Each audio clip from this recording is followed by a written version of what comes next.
Hi everyone, I'm Tina Olivero, founder of Guardians of Recovery, and I want to talk about something that isn't being said enough when it comes to addiction and recovery. That is environment. Environment matters. It might be one of the most important pieces of the entire recovery journey because let's be real about it. You can't heal in the same environment that's making you sick, because we've seen that time and time again.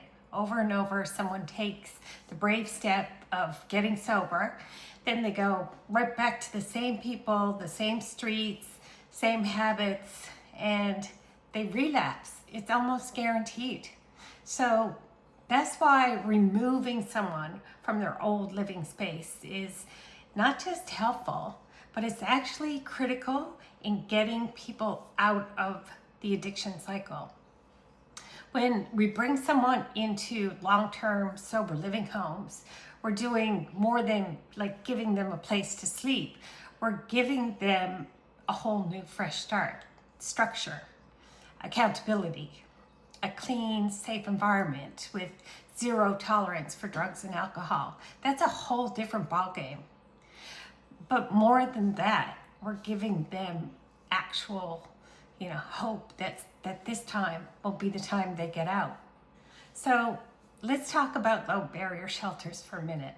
They're often described as compassionate or inclusive. But here's the truth, and we're living in the truth right now with the crime and addiction chaos happening all around us.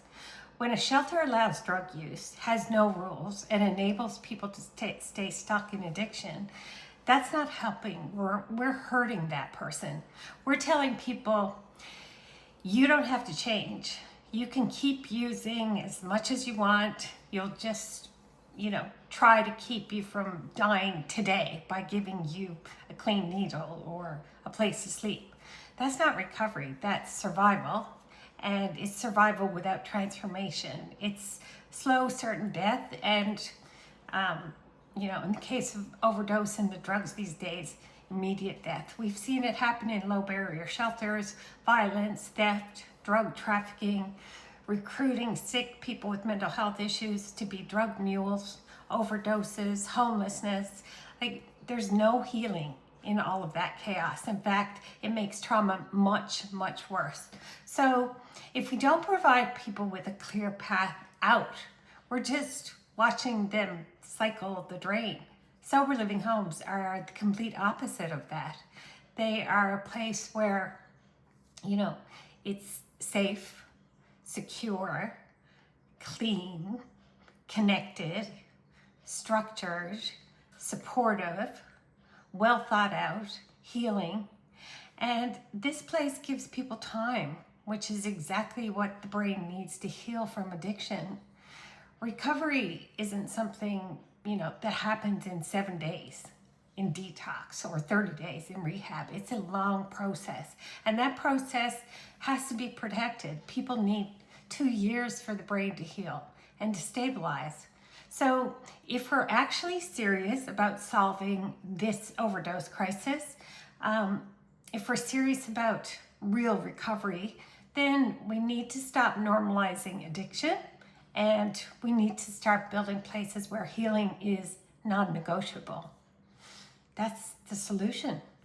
Low barrier shelters are a kind thing to do in the short term, giving someone a place to stay for the night, but they are keeping people trapped. So sober living homes, they set people up to be empowered and be free. That's the way to go. We've been advocating for on-demand detox, rehab, and long-term sober living homes since Ben died. My son died almost 2 years ago. And it's what he needed and he never had.